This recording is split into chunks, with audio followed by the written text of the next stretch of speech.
All right, guys, it's been a while since I dropped a YouTube video, so just going to do a little bit of an update here. I haven't been trading myself right now. I'm just taking some time to be more active because pretty much for almost the last decade, I've been doing stocks for over a decade, but I've been doing stocks pretty much full time for about 8 years now. And I've been in front of a screen. I've spent the majority of the last decade in front of a screen. And I wasn't very active, lived a very sedentary lifestyle. And I've done well for myself overall. I've made some money, I've lost some money, but at the end of the day, I'm doing quite well for myself. And I'm living a simple lifestyle, which is the type of lifestyle I want to live. Not a materialistic person. I just want to live a simple life. I love to have a beautiful house. I love my house. I live in my dream house right now. And it's not like it's a big mansion or anything. And that used to be my dream house, but I actually want to be more in the suburbs, close to my neighbors, because it would be too lonely just to live on a big house, on a big plot of land, very far from neighbors. So my neighbors are fairly close, but I still live in a detached house and I have a very big backyard as well. So this is my dream house and I'm happy, and I want to take some time for me, some time to live a bit more, some time to get out of my house, time to be more active. Um, and that's what I'm doing. I also want to help people. So I'm working at the schools a bit and I'm helping kids, usually with autism, but other disabilities as well. But getting out there and being back in the real world, meeting people, moving, waking up earlier, not being lazy, dressing up, because hey, with stocks, working at home, just stay in my pajamas all day. And it's good for some time, but I'm a young guy still. I'm pretty young. I'm turning 34 this week, May 27. Pretty young guy. I shouldn't be spending the bulk of my days in front of a screen. So I've already kind of made my way a good chunk. And I think it's time for me to just try some new things, get out there, be more active, do more sports. I'm working out. I'm bulking up. I've gained around 10 pounds now. Changed my diet a lot. My lifestyle's changed completely. I went from doing 4,000 steps a day to now 13, 14, 15,000 steps a day. And that just shows how much my activities have changed. And I think this is the best thing for me right now. Still keeping an eye on the market, but right now the focus is more of a long-term thing. And again, I've talked about what I stick with long-term for the most part, which is right now property. I have my house. Me and my parents, we have a condo as well that just finished being built. I invest in gold and the TSX index, and those are my main holdings. So I want to take a look at the market for you, just give you a little bit of a breakdown. I wanted to tell you about me and myself and just things that have been going on with me. Why I don't post that much. I think I'll get back into it at some point, but my life has to go through phases. I don't like to do the same thing over and over again every single day. I do like change sometimes, and right now I feel the need for change. But looking at the market, gold still looks very bullish to me. Possible monthly bull flag here. It did break the monthly support level, as that's the week. And we did set a lower low on the daily time frame over here, which was not common. We had a little bit of a downtrend right over here. So we had a lower high, lower low. That's even on the weekly. So right now, the bulls are going to want to pass this weekly level around 34, 35. And if the bulls could do that, ideally, they still want a higher low. They might just bust out to new all-time highs, and this could just be a bull flag that plays out to new all-time highs. And personally, I was thinking that gold could head up to 3,800 sometime this year. That's my personal opinion.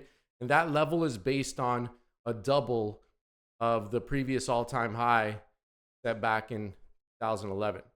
Pretty much a double would be 3,800. And long-term breakouts like this, usually the target would be a double of that long-term level. That's what I'd be looking at right now, up to 3,800 if we continue to get a breakout on gold. But again, bulls, they want to break this level, 34, 35. set a higher low, potentially make another little bull flag up here around the 3,500 mark, and then bust out, go to my 3,800 level. Gold still looks great to me. So it's something I'd continue to keep my eyes on. But ideally, got to break that level and set a higher low right now. Oil's been a little bit quiet. It's been consolidating around this level. I was leaning more bullish oil before. I still lean more to the bullish side, but it hasn't really played out as of now.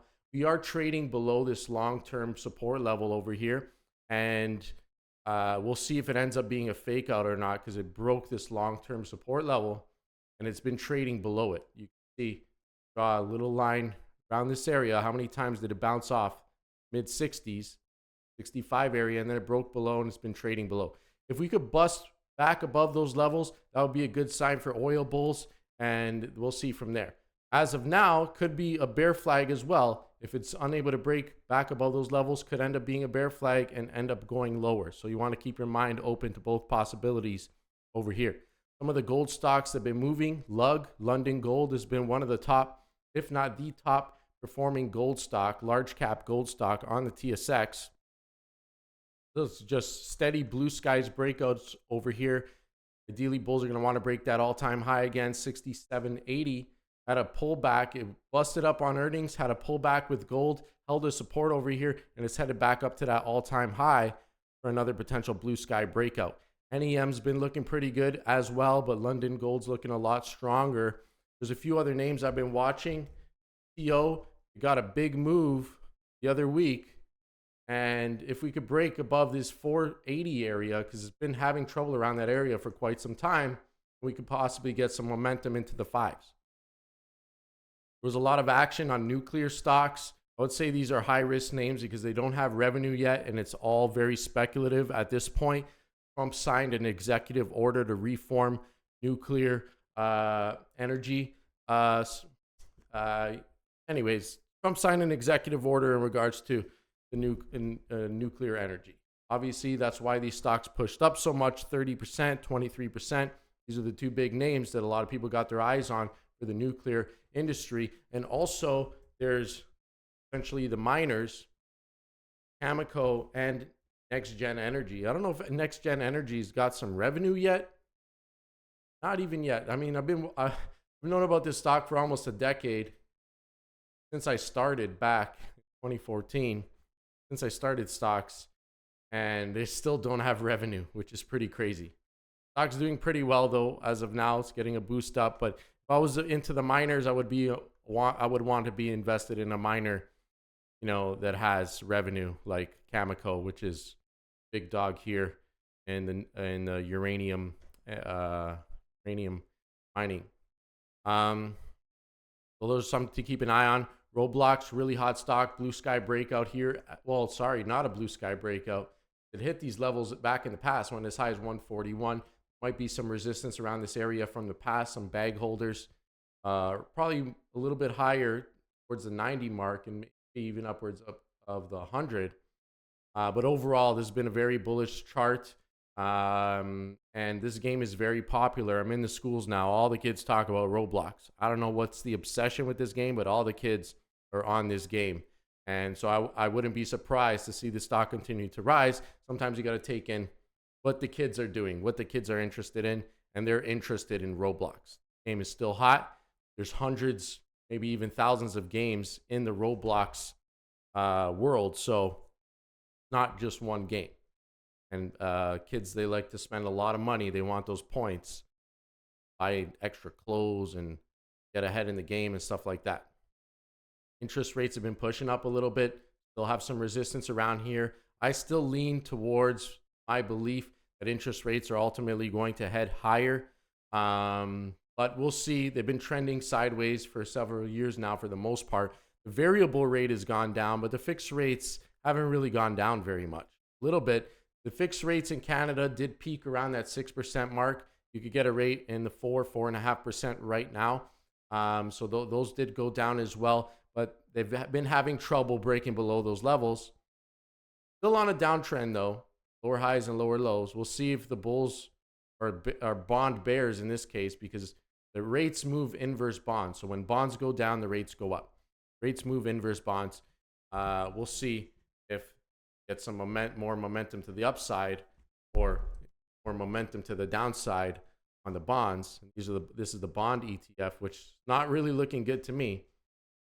It's very close to what's called a black dirt breakdown, all-time lows on the bond ETF TLT. And if this breaks down, that's just a very bad sign for interest rates. Could suggest that these rates are going to be continuing to head higher. So it's very bearish chart over here as far as I could see. Someone could say that this might be a falling wedge. Possibly. I have a bias, though, that rates are headed higher. And I don't think this is a falling wedge. It's not really that clean. A lot of volume trapped at the highs in these areas. A lot at the lows too, which is why we've been consolidating for a while. We'll see which way it breaks, but as of now, it's very close to the all-time lows. And it looks like we're going to be headed towards a black dirt breakdown here on the bonds. Some other stocks have been moving. On the Canadian side, I've seen Air Canada got a little bit of a push up last month, but really hasn't gone too far. Another one, United States Steel, big move here. Not all-time highs, but breaking out of a multi-year, pretty much a decade resistance area, over a decade, at over a decade highs. So that's a pretty good sign here. But I think that's because a Japan steel company is buying them out. So I'm not sure how much more upside that could have. I still lean bullish commodities overall as well. Teck Resources still an interesting one to me. Chart's not too clean here. We'll see if it's able to hold back above yellow line, which is the 50-month. Yeah, and there's several other stocks that have been moving up. I still think the Canadian market looks great overall. We're pretty much at all-time highs here on the TSX. Possible bull flag breakout. We are in a blue sky breakout here. Pulled back just slightly from the high. But as of now, the chart overall still looks very bullish. So I remain bullish Canada in a strong way. I'm not as bullish the States personally. I still think Trump is a big wild card. I personally don't think the U.S. stocks are ready to hit an all-time high again just yet. But that's my personal opinion. I have a little bit of a bias more towards the Canadian side. I believe we're due for more upside here in the Canadian market. Also, Chinese market. I think I just saw it here. No, that's the Nifty. Nifty, that's in India. Looks pretty good as well. There's China. Right here. China's been pushing up again. Got a big pullback on all the tariff news, but it's pushing right back up to those highs. So I'd keep an eye on Baba and some names like that as well. Baba, Tencent, Baidu, the